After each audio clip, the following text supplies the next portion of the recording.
Well, hello, everybody, and welcome back to the podcast. I'm your host, Darren Baldwin, and Laura and I started last week talking about the subject of marriage. I did.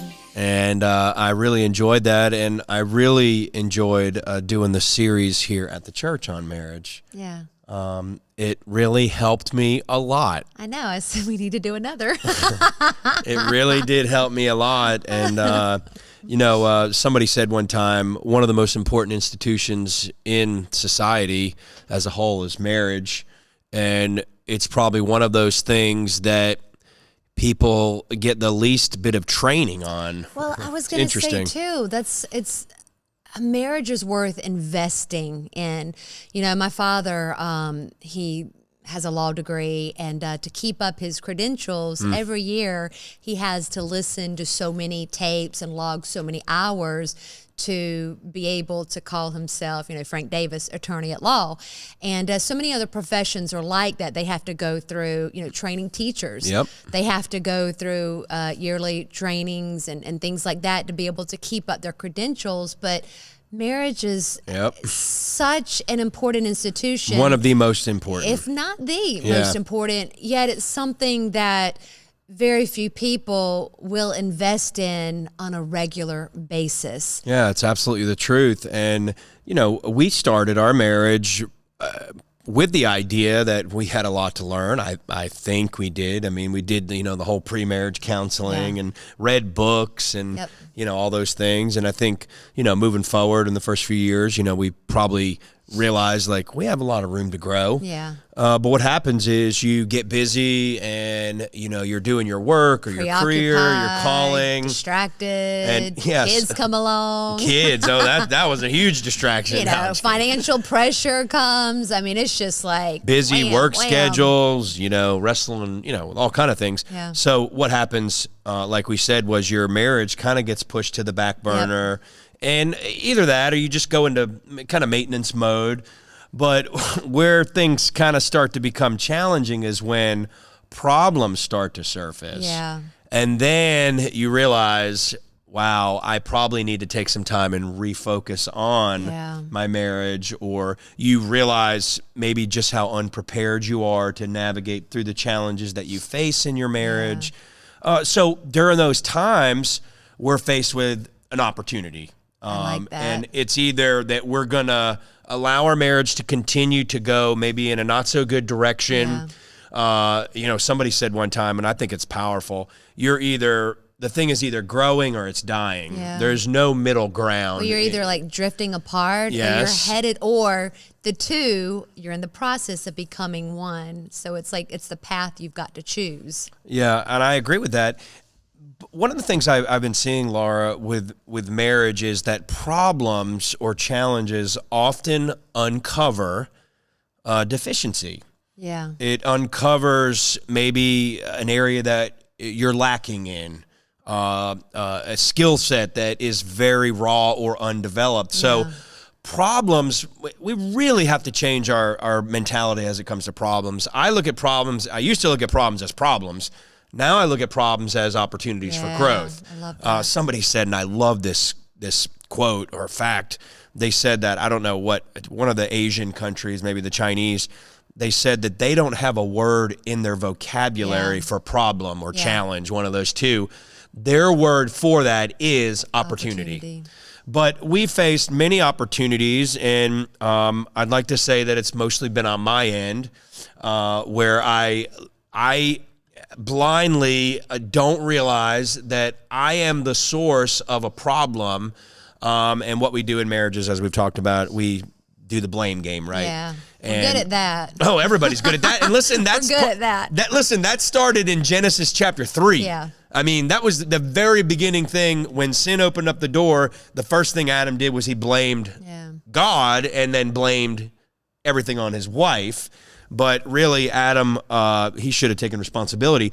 But what we needed to look at, Laura, is when we begin to face problems, we need to realize, how are we going to deal with problems? Yeah. And problems, again, surface issues. Yeah. And like you are a big fan of and a big proponent, and you've actually encouraged me a lot, problems should give way to communication. Yeah. Because we can't just sweep stuff under the rug, right? No, and I think too, if there's a lack of communication, a deficiency in communication, it will cause problems. Yeah. And I think many times there are problems that can be avoided if there had been communication in place. Ahead of time, yeah. Ahead of time. Laura, we are probably like so many couples.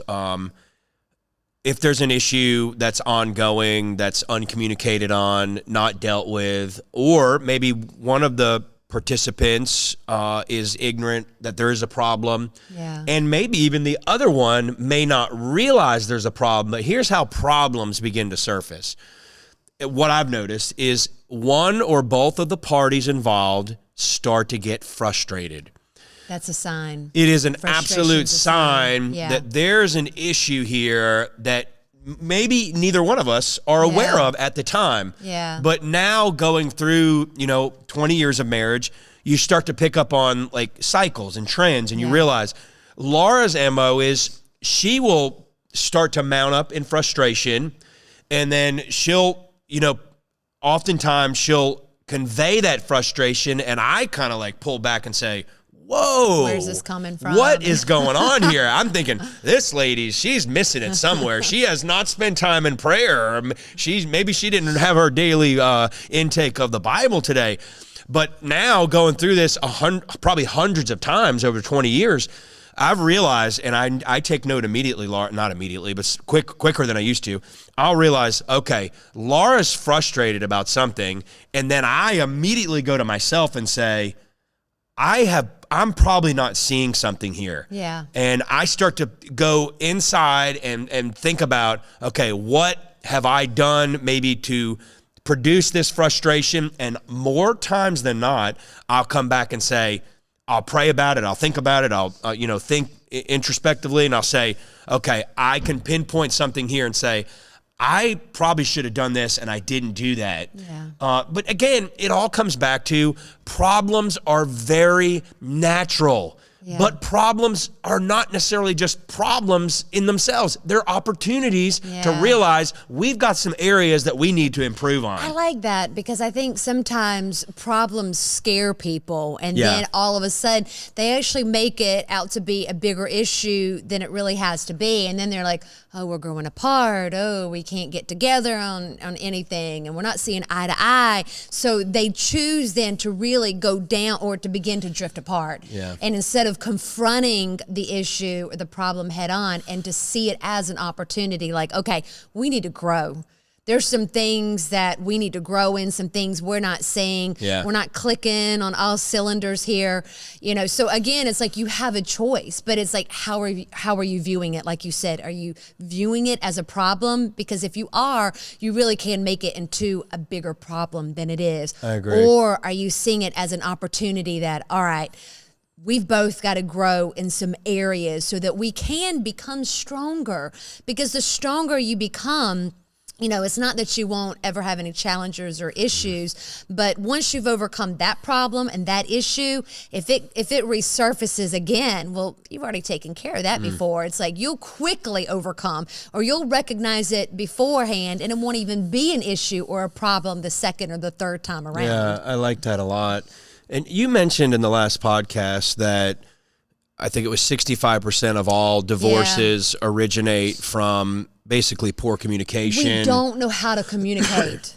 Yeah. I mean, that's it. We don't know how to communicate. And you said it a couple weeks ago in service. It's a skill. It is a skill that you can grow in and develop. And just because you know how to talk to somebody doesn't mean you know how to communicate to somebody. So good. Because when you're able to communicate, you're actually able to convey. Yeah. Like, this is what I'm feeling, what I'm seeing.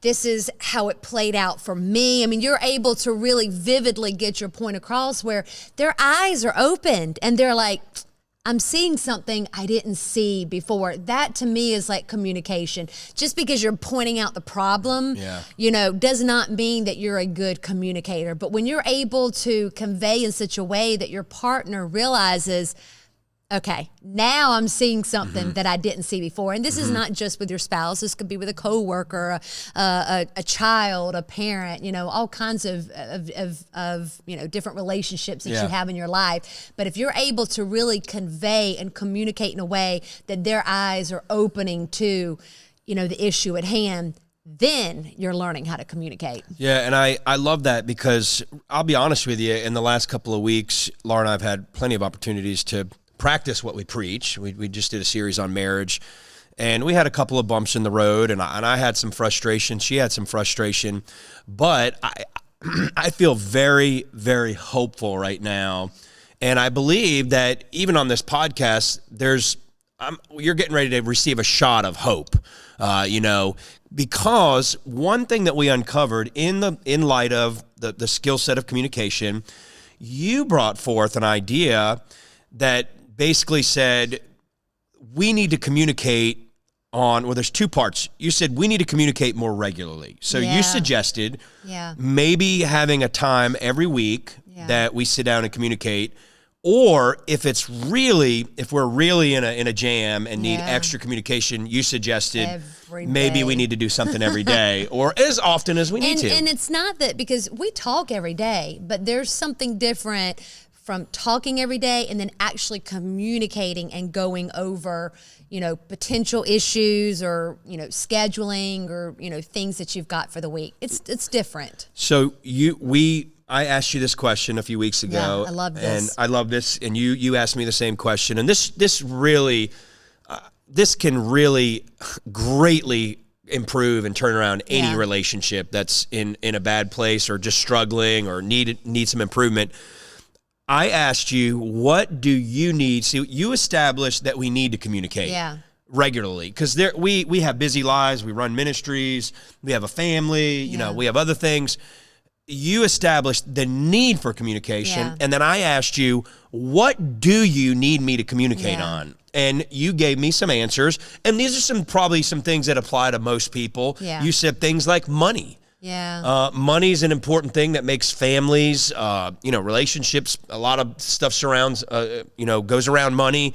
You talked about agendas for the week. Yeah. I mean, we were just kind of like, we had just really gotten out of touch with just keeping up with the basic stuff, and there's there's always one in each marriage. There's like the organizer, the planner, the calendar keeper, the Which person ain't me. that kind of, it ain't me, homie. And it could be the husband, it could be the wife. Yeah, that's right. And in this relationship, it's me. And so those things are very important to me. And then when, I find out like on a Thursday, well, Darren, we have this schedule, we've got to be here. And then, I didn't know about it. And I got another appointment that she doesn't know about, and it causes great frustration, whereas it could have been avoided if we had sat down, we'd gone over everything for the week, we were in sync, and we knew everything coming up. I mean, there's just things that are avoidable if you're able to get a handle on. Money's a big thing. If you don't have your money in check, that's a snowball that can just build momentum, and it can do some damage if you don't get a hold of the money situation. If there's a spender in the relationship and the other person's the budgeter, that can cause tremendous friction and issues. So making sure that you're constantly communicating about money. If you have children, especially if you have teenagers, we have 3 teenagers, it's different. Children to teenagers, it's different. There's a different set of opportunities that you have before you. And so if you're not regularly discussing like what's going on with our teenagers, what do they have going on? What do they need? What do we need to impart in them? What do we need to discuss, communicate with them? You can get out of balance quickly, and the frustration will mount quickly. So through a couple of conversations, we have established what something. I need. Yeah, and I need you to communicate with me on. And what Laura, in actuality, I realized because we did this yesterday. I realized I need this. Yeah. This brought already a lot more structure and direction to my week. Yep. Now you and I are in agreement. You have some things you said to me. Hey, I want to make sure this is done, or this we're doing this. XYZ. Whatever the other things we talked about. But I wrote those down, and I've already looked at that plan, so to speak, multiple times today. I've already made several steps to head in the direction of some of Yeah. those things, but I got my calendar in order. And I tell you, just from us sitting down and having these two conversations, really, Yeah. I personally have had a tremendous breakthrough. And I'm not just saying that like, oh, breakthrough, that's a buzzword. I feel so much more peace Yeah. in where our relationship's headed. Because, like I said, we're busy. We have a lot going on. It's just a practical step that It's I a think powerful you step. can take now, and you can really you can avoid issues. That's exactly. You know, that's it's exactly it. it's a preventative Exactly. measure Yes. that you can implement and put in place now, and then you can avoid potential issues down the road. So I encourage you, like, this is a great take-home step. Like, talk to your spouse, you know, and ask them, like, what do you need me to communicate with you on? Because, and I don't know if we'll get in this one or the next one, because the things that he needs me to communicate with him on are very different than the things that I need from him. And you may find that in your relationship, that one spouse needs one thing and another spouse needs another thing. Yeah, I agree. So yeah, I think that's a perfect, ending for this podcast. Yeah. Take a minute right now when you get off this podcast, write down those two questions. When can we communicate? Answer that question, number one. Number two, what do we need to communicate on? We set a time for Sunday. It seemed to work for us in our schedule. We literally took 15 or 20 minutes yesterday, went over the week. I think it was very productive. Yeah. I totally enjoyed it. Now, there may be times where we have to communicate on some things that are not so enjoyable. Yeah. But we need to leave room for that. Yep. We need to let each other, share freely if there's a challenge or a problem. But take the time and invest. This is one simple thing. I'm going to end with this, Laura. People, we talked about this, I think, on the last podcast, or you and I talked about it. People's number one go-to when they start to have problems in their relationship is, we've fallen out of love and we're going to get a divorce. Well, that is really, it's so immature, and it's just like children when they argue at the playground and one of the kids takes his ball and leaves and nobody's going to get to play anymore. Yeah.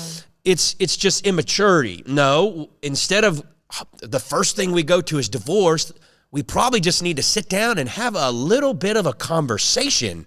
Instead of just, boom, we're done with this relationship. No, marriage is a lifelong commitment. Yeah. And that's what we're committed to. We're going to work through this. And you know what? I'm not sorry to say, but the reality of it is 99.9% of challenges and problems in marriages and relationships can be easily navigated through and solved if the two people can be willing to sit down and just have a simple conversation. Well, and some of those conversations may be very difficult and very challenging, and you may have a series of difficult and challenging conversations if there's some bigger issues at hand, but it's still worth it. You know, it's interesting. I want to add this because it's relevant right now in this moment. I've watched on the television, some of the political debates, and it's interesting how, whatever side of the aisle you're on, those guys, in a lot of countries they do this, they sit and they argue. They argue their points. They give their plans. They get up there and give speech They're after just speech. formulating their But no, their what I mean attack. is they give their So- side, and then the Yeah. other side has a chance to rebuttal. But it's interesting. They don't quit because they're in a disagreement. No, they come back the next day and they pick up the same argument. And some of those guys, they'll do that if they're in there for multiple terms, they'll do it for term after term after term. They go and argue their side, but at some point they got to come to an agreement. Yeah. And they don't just run out on each other, right? No, it's okay to disagree. It's okay to argue as long as we're headed towards a resolution. So I hope you got something out of this. I know Laura and I, we've really taken huge steps just in recent months, addressing some of these issues that were always there and potentially causing problems. But there's hope, and that's what we want you to get today. There's hope, and some of these little small steps can make a huge difference in your relationships and in your marriages. So listen, we love you. We're praying for you, and we'll see you soon. God bless.